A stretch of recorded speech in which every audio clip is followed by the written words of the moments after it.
आप सभी भाइयों को वंदे मातरम, भारत माता की जय और जय माँ भवानी।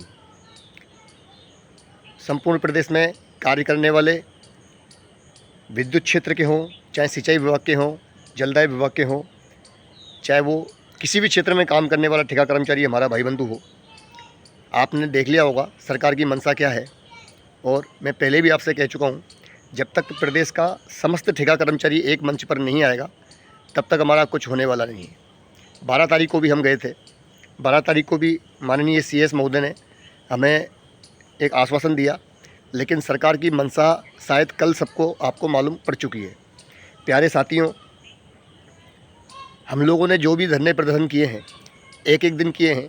लोग बाग कह रहे हैं कि भाई एक दिन से कुछ नहीं होता, अनिश्चितकालीन बैठेंगे, अनिश्चितकालीन बैठेंगे। तो प्रिय मित्रों, अनिश्चितकालीन ऐसे नहीं बैठा जाता। अनिश्चितकालीन बैठने के लिए और एक महासंग्राम छेड़ने के लिए तन और मन के साथ साथ में धन की भी आवश्यकता होती है।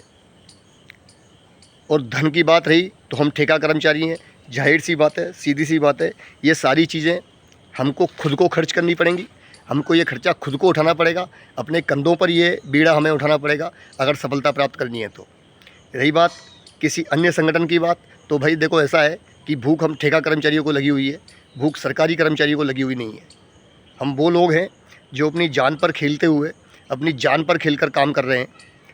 2-2, 5-5, 6-6 जो कर्मचारी भाई हैं वो डेली हमारे शहीद हो रहे हैं, मृत्यु हमारी हो रही है, लेकिन सरकार लगातार रेबड़ी जो बांट रही है वो सरकारी कर्मचारियों को बांट रही है।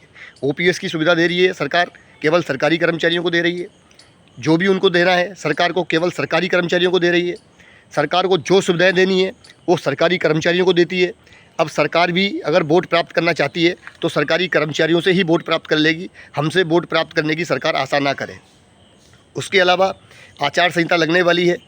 रेशमा का कानून जो सरकार ने लगाया है वो भी हमारे ऊपर लगाया है और किसी के ऊपर नहीं लगाया है। तो अब रेशमा का कानून सरकार अगर हमारे ऊपर लगा रही है तो इसका मतलब सरकार हमें भी समान वेतन, समान काम का और अधिकार दे। और इन सब चीज़ों को प्राप्त करने के लिए हमें एक बार और महासंग्राम छेड़ना पड़ेगा।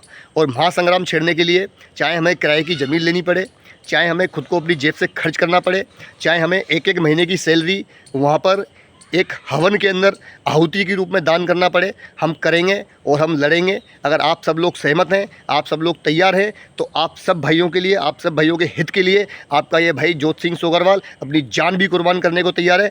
वंदे मातरम, जय भवानी, भारत माता की जय।